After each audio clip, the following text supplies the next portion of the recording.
Assalamualaikum warahmatullahi wabarakatuh. Innal hamdalillahi nahmaduhu wa nasta'inuhu wa nastaghfiruhu wa na'udzu billahi min syururi anfusina wa min sayyiati a'malina. May yahdihillahu fala mudhillalah wa may yudlil fala hadiyalah. Asyhadu an la ilaha illallah wahdahu la syarikalah wa asyhadu anna Muhammadan abduhu wa rasuluh.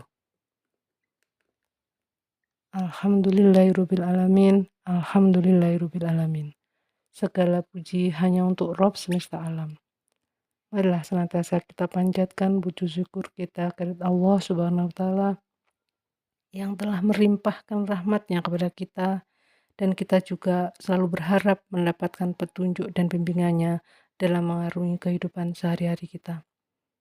Sholawat dan salam semoga selalu tercurah kepada suri teladan kita, Rasulullah Shallallahu Alaihi Wasallam, yang senantiasa kita nantikan syafaatnya di hari akhir kelak. Pada kesempatan ini saya ingin menyampaikan refleksi tahun baru versi saya yang dikaitkan dengan pemahaman terhadap Al-Quran surat Al-Hasyr ayat 18. Saya bacakan dulu ayatnya. Bismillahirrahmanirrahim. Ya ayyuhalladzina amanu taqullaha wal tanzur nafsum ma qaddamat lighad. Wattaqullaha innallaha khabirum bima ta'malun. Hai orang-orang yang beriman, bertakwalah kepada Allah, dan adalah setiap orang memperhatikan apa yang telah diperbuatnya untuk hari esok.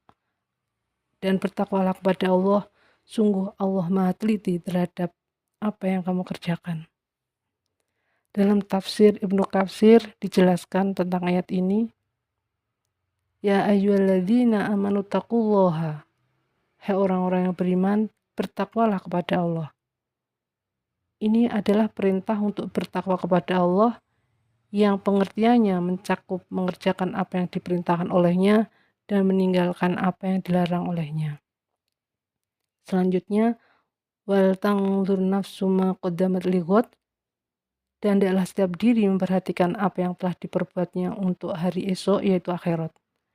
Yakni, hitung-hitunglah diri kalian sebelum kalian dimintai pertanggungjawaban, dan perhatikanlah apa yang kamu tabung buat diri kalian berupa amal-amal soleh untuk bekal hari kalian dikembalikan, yaitu hari dihadapkan kalian kepada Tuhan kalian. Selanjutnya, wattaqullah, dan bertakwalah kepada Allah. Ini kalimat untuk mengukuhkan perintah takwa di awal ayat tadi. Sedangkan menutup ayatnya, innallaha khabirum bima ta'malun. Sesungguhnya Allah Maha teliti terhadap apa yang kamu kerjakan. Artinya, ketahuilah oleh kalian bahwa Allah mengetahui semua amal perbuatan dan keadaan kalian. Tiada suatu pun dari kalian yang tersembunyi baginya, dan tiada suatu pun, baik yang besar maupun yang kecil, dari urusan kalian yang luput dari pengetahuannya.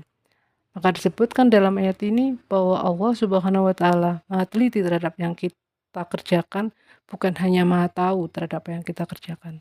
Berarti Allah Maha teliti dan juga Maha tahu. Pelajaran yang bisa diambil dari ayat ini bahwa Allah Subhanahu wa Ta'ala menyeru kepada kita sebagai orang beriman untuk selalu memperhatikan 3 hal berikut. Yang pertama, bertakwa kepada Allah.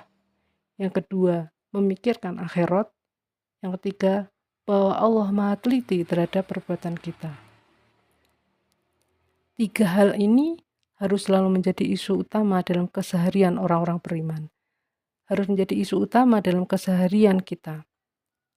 Dan karena ini ada momen bergantinya tahun yang biasanya memang akhir tahun dipakai untuk bahan evaluasi selama tahun berjalan. Nah, ayat ini bisa jadi motivasi kita untuk evaluasi diri, untuk muhasabah terhadap keimanan kita, terhadap ibadah-ibadah harian kita, dan juga terhadap aktivitas yang menjadi kewajiban-kewajiban kita, seperti mencari ilmu, birrul walidain, berdakwah, mencari nafkah bagi yang wajib mencari nafkah, dan yang lain-lain yang seperti itu. Jadi kita bisa menilai diri kita sendiri. Apakah sudah baik, apa masih kurang, kita hitung-hitung sendiri. Seberapa kita telah beramal soleh. Kita berusaha jujur terhadap Allah, berusaha menjadi saksi kebaikan meskipun itu untuk diri kita sendiri. Dari sini kita jadi tahu rapor kita sendiri, untuk kemudian di tahun yang akan datang kita bisa menjadi lebih baik. Jadi kalau akhirat itu sudah menjadi isi utama kita, maka akan jadi prioritas kita. Dan kalau akhirat itu menjadi destinasi utama yang kita tuju, maka selayaknya kita mengerahkan segala kemampuan kita mati-matian untuk menuju ke situ. Yang ini juga berarti butuh keikhlasan dari diri kita, bahwa apapun yang kita lakukan, apa yang kita perjuangkan itu karena Allah perintahkan, bukan karena yang lain-lain. Karena Allah perintahkan, maka kita lakukan. Demikian yang bisa saya sampaikan, dan jangan lupa selalu mohon pertolongannya agar di tahun-tahun yang akan datang kita bisa lebih baik dalam merefleksikan seruan Allah dalam Al-Quran surat Al-Hasyr ayat 18 ini. Lebih kurangnya mohon maaf, yang benar hanya dari Allah Subhanahu wa taala, dan yang salah karena kebodohan saya sendiri. Wabillahi taufik wal hidayah. Wassalamualaikum warahmatullahi wabarakatuh.